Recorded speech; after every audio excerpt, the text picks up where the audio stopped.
ગાંધીનગર જિલ્લાના માણસા તાલુકાના બાપુપુરા ગામના 3 યુવક અને 1 મહિલાને વિદેશમાં બંધક બનાવવામાં આવ્યા હોવાનો ચોંકાવનારો બનાવ સામે આવ્યો છે।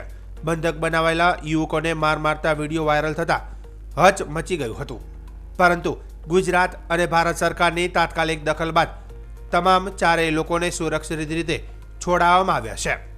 મળતી માહિતી મુજબ માણસા તાલુકાના 4 લોકો એજન્ટ મારફતે ઓસ્ટ્રેલિયા જવા નીકળ્યા હતા। વિદેશ પહોંચ્યા બાદ અજાણ્યા લોકો દ્વારા તેમનું અપહરણ કરવામાં આવ્યું હતું અને તેમને બંધક બનાવી રાખવામાં આવ્યા હતા। આ દરમિયાન બંધક બનાવાયેલા યુવકોને મારતા કેટલાક વિડીયો સોશિયલ મીડિયામાં વાયરલ થતા પરિવારો અને સ્થાનિકોમાં ભયનો માહોલ છવાયો હતો। માણસાના ધારાસભ્ય જે.એસ. પટેલે જણાવ્યું હતું કે બંધક બનાયેલા લોકોના પરિવારજનો તેમની પાસે મદદ માટે પહોંચ્યા હતા। તેમના મામલે સીધો સંપર્ક કેન્દ્રીય ગૃહમંત્રી અમિત શાહ સાથે સાધ્યો હતો।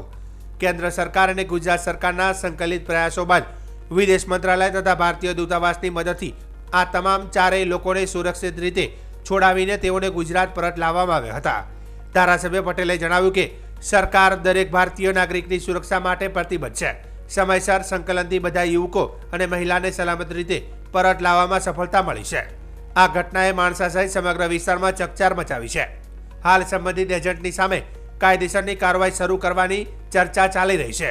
પોલીસ અને વિદેશ વિભાગ આ સમગ્ર કિસ્સાની તપાસ હાથ ધરી રહ્યા છે। કપલ અને 2 મિત્રો આ 4 ઓસ્ટ્રેલિયા જવા માટે નીકળ્યા હતા અને કોઈ એજન્ટ થ્રુ ઓસ્ટ્રેલિયા જવાના હતા અને એજન્ટ દ્વારા 3 જગ્યાએ અલગ અલગ કન્ટ્રીની અંદર લઈ જવામાં આવ્યા।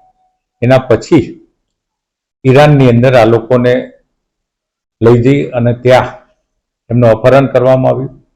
બેરહેમીથી 2 ભાઈઓને ખૂબ માર પણ મારવામાં આવ્યો અને એના વિડીયો પણ સોશિયલ મીડિયામાં વાયરલ થયા।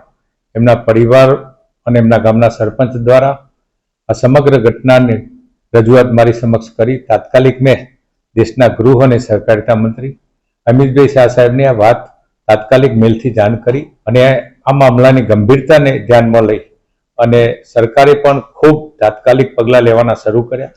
મારા વિસ્તારના આ 4 સહી સલામત આજે પાછા આવશે